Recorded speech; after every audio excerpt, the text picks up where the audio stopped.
I'm creating meal prep for families that they can use instead of hustling, thinking, or worrying about going doing groceries. All that is covered so they can just enjoy the food. At that Okay. moment, she was that person. She would push me, she would tell me that I'm enough, I'm worthy, I can do that, even though I didn't believe in myself at that moment. I would say for a man, understand that woman next to you can be your morning star.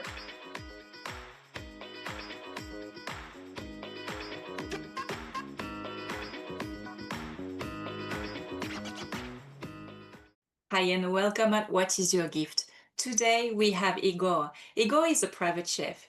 He's originally from Ukraine, but he now lives in Calgary in Canada.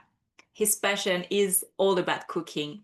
And what he wants to create is a unique and memorable dining experience for his guests. But he has also other passions like health and wellness. So let's dive together into Igor's life and let's be inspired. Welcome, Igor, and thank you so much for being with us and sharing your experience and your story with us. Hi, thank you for having me. Cool. So, there is something that I would like to start with, like a little question that you didn't have time to prepare. And it's what would be one word that describe what you're doing and why you choose this word? It's a great question. I would say it's healing. And the reason for that is because what I do is actually healing people throughout my work. Oh, I love the way you're going. So, if you want to tell a little bit more about what you're doing and exactly why you are saying healing is important part of what you're doing. So I have many families that I'm helping with their busy life and schedules and with their health. Thus, Mhm. it's healing through food. I'm creating meal prep for families that they can use instead of hustling, thinking, or worrying about going doing groceries. All that is covered so they can just enjoy the food. And for most of my clients, actually all of my clients, have some sort of food restrictions and allergies, which is super hard for them to go out and have something good. Or even delivery services that are around, it's super hard to find the one that will tailor specifically to all your needs. So that's what I do. Yeah, that's amazing. And I think it's so important for people to bring back the importance of eating around good food and around the table. Because I don't know how it is in Canada, but for example, in New Zealand, we don't really eat at the table. So I think it's very important to bring that back. Mm. That's unfortunate, and it's in every developed country. I notice a few things what I do for my clients. It's not only giving them the opportunity to eat, it's helping them to align this ritual back into the place when all of the family together sitting and eating together. Yes, yes, I love that. So I would love to go back a little bit in time and tell us how this passion for food came out in your life. The first thing that came to my mind, it was back in the day when I was probably 8 or 9, and I created my first dish, the creativity that was forced into the one specific sauce. I combined ketchup, mayo, and mustard. So usually people combine just two. I went overboard and created three. And that was my idea of putting things together. And that was the push forward for actually loving food and creating different things just from my imagination. Wow. And how did you develop from this first creation where you were 8 or 9 to where you are now? Because from what I understand, you've done different steps in your business. Maybe if you want to bring us into all the different steps, how you develop your business. In order to answer this question, I have to give some free story about all that thing coming together, because I didn't start cooking straight after. I didn't start cooking when I was in my university. Then I went for becoming a fire inspector, which is not a very creative job, if you understand. And I didn't start cooking after. It's only happened when I decided to practice what I want to do. And that was expressing my creativity through the plate.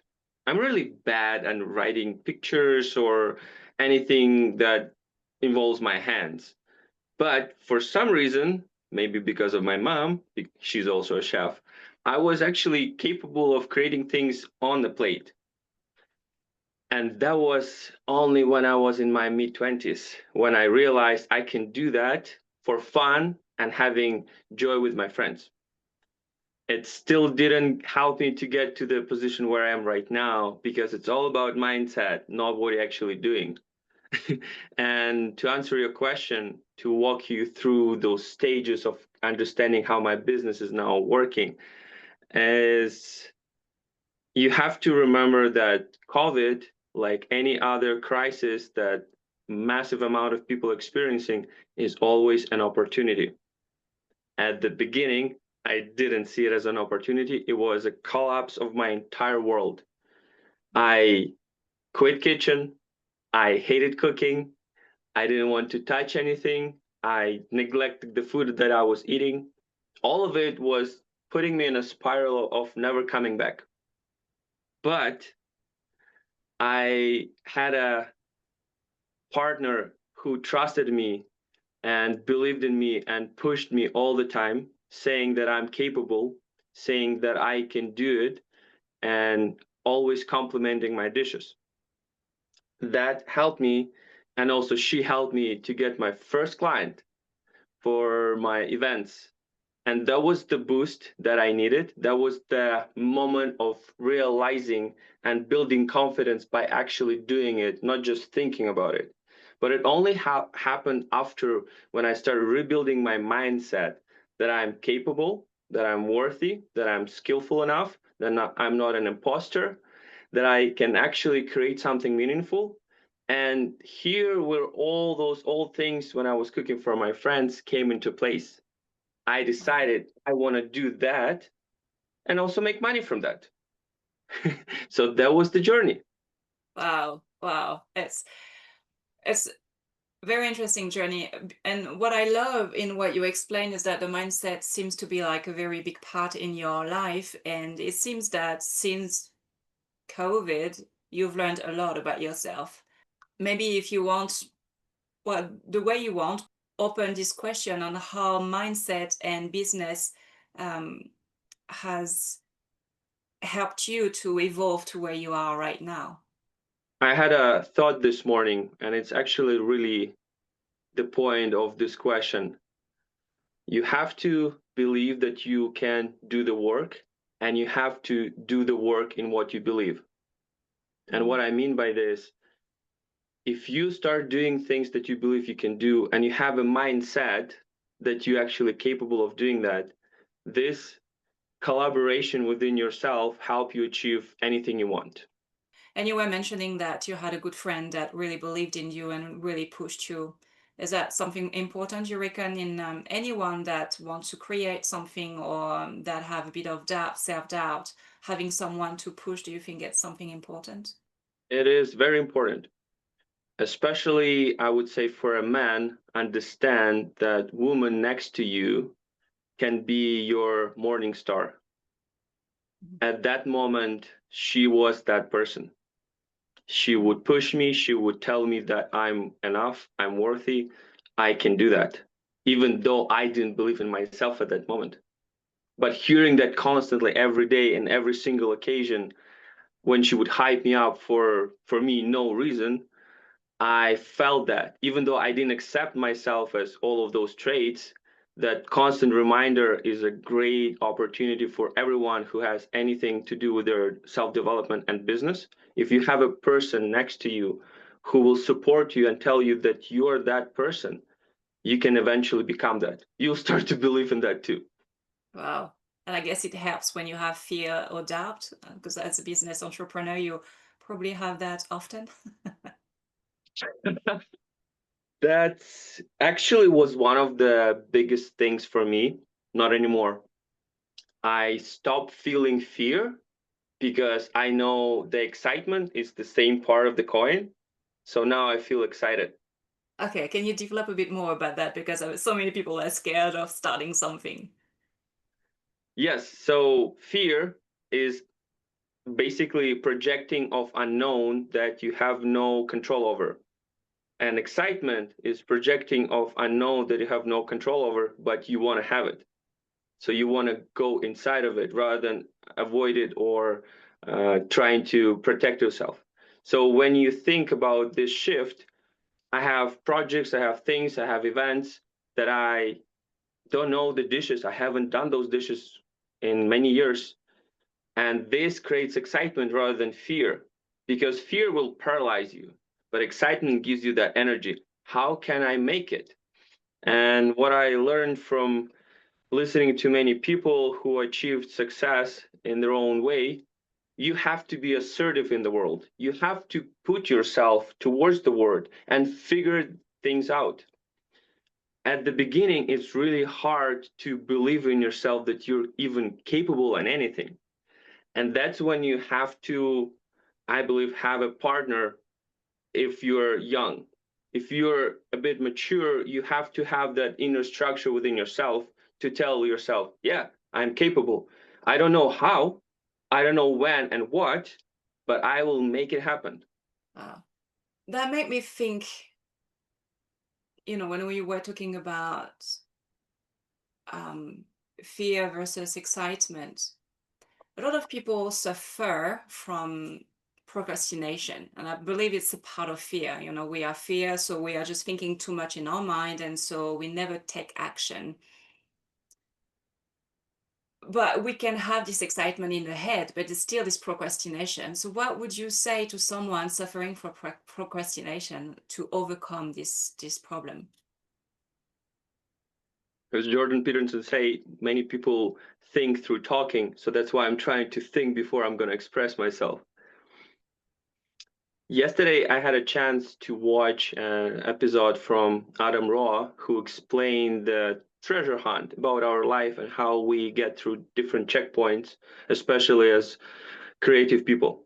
And one of the traps was procrastination, that actually surrounded by inaction, and it actually way deeper than we think, but it's way easier to fix it, not to fix it, sorry, but to overcome it because there are two types of procrastination: creative and non-creative, or positive or non-positive, whatever attribute you want to put on it. So the one is that put you down is fear of failure that actually leads to that stubbornness.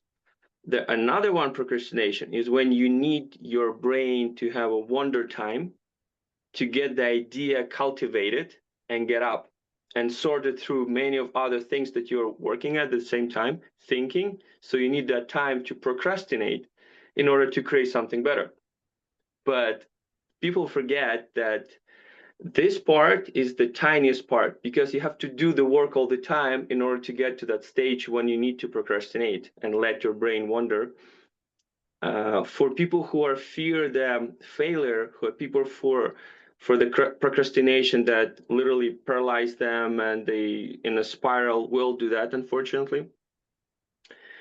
The easiest part is to stop for a second and look at the mirror and have at least 5 to 10 seconds connection with the eyes. Just look at yourself in the mirror. That breaks that cycle because you start to connect with yourself. It's simple tool. Many people don't know, and many people will say, "Hey, how can I do that if I'm on my phone?" Yeah, you can flip the camera, open it up, and look at yourself for 5 to 10 seconds. I would like you to give us a little bit more insight on what you're doing because, I mean, cooking is your passion, and it's a creative. Well, it's always creative, and you were talking about healing at the beginning. Where do you see your business going forward with this idea of healing, creativity, and bringing the best to your guests?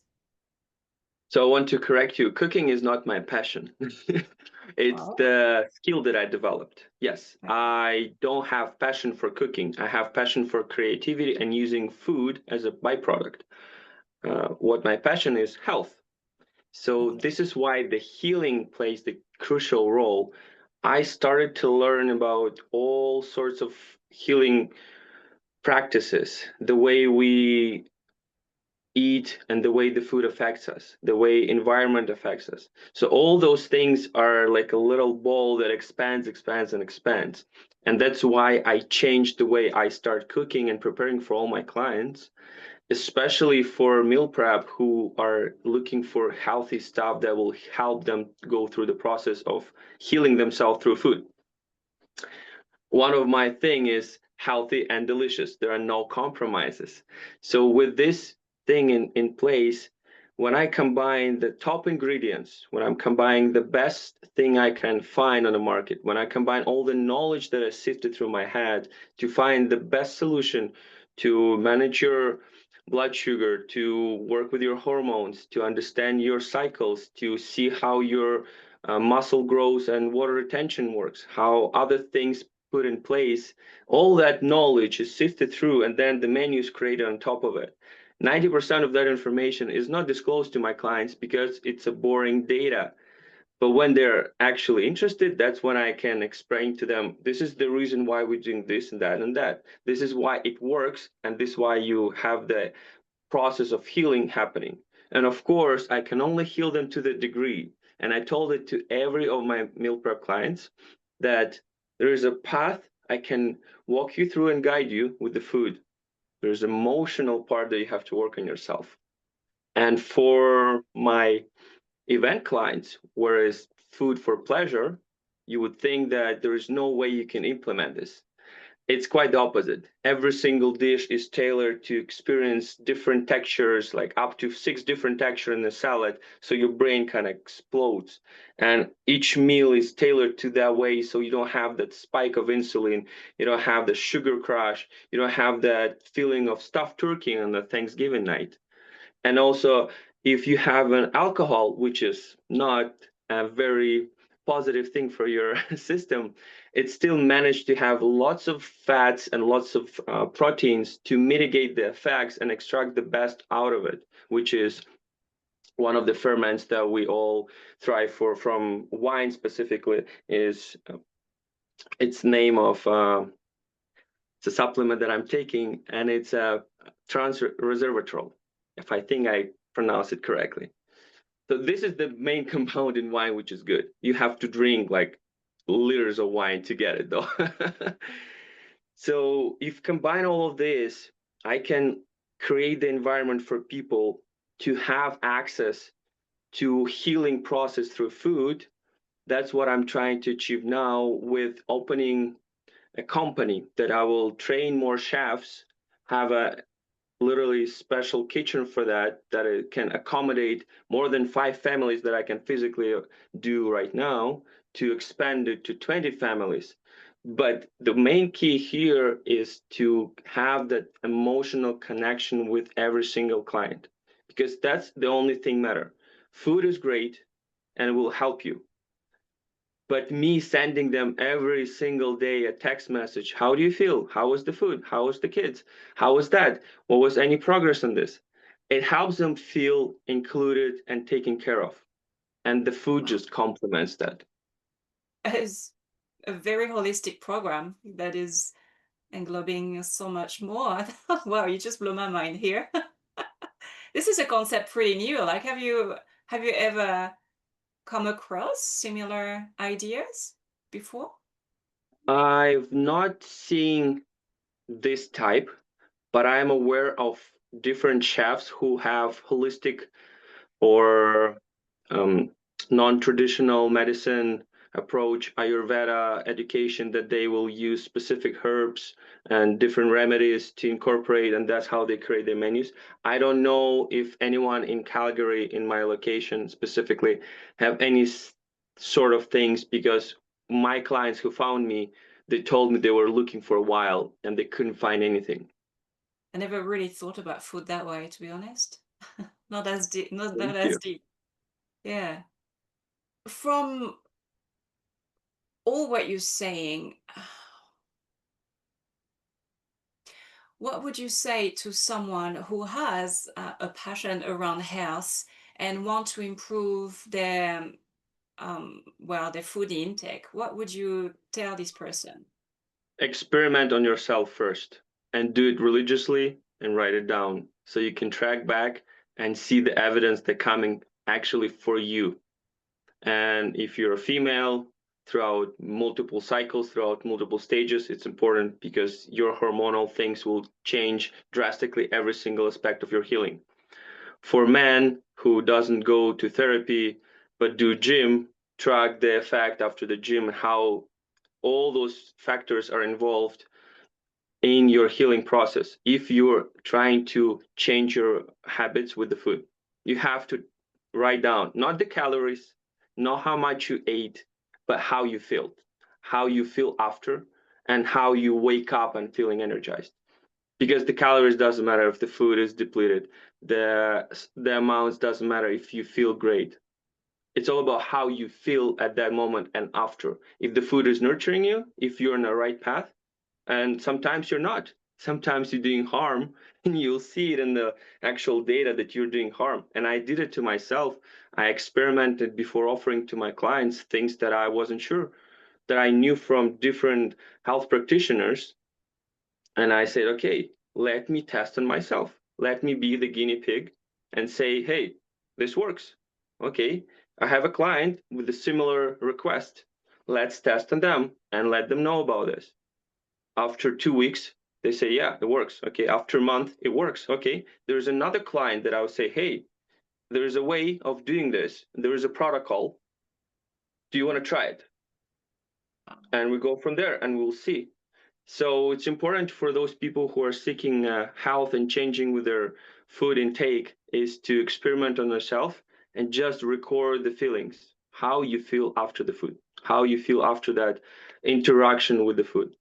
Yes, that's very powerful, especially right now is the society where food is so easy to get, but fast food is so easy to get. And we completely forgot this connection between what it does to our body. It can be also very powerful for someone wanting to balance more the diet and well, dieting, or I don't like using the word dieting, but at least have a better connection with food to yeah, to have a more balanced weight, basically. Yeah, the dieting is the first step. You have to change the way you eat. Lifestyle is the basically end goal. And you will change the lifestyle. That's the beauty of it. Because dieting is the short period when you're experimenting and seeing how things works. And if it doesn't, you change the diet. But the lifestyle will be built on those diets. I have multiple diets that I tried throughout different ages of my life. And then now it's a lifestyle. And it's also changing.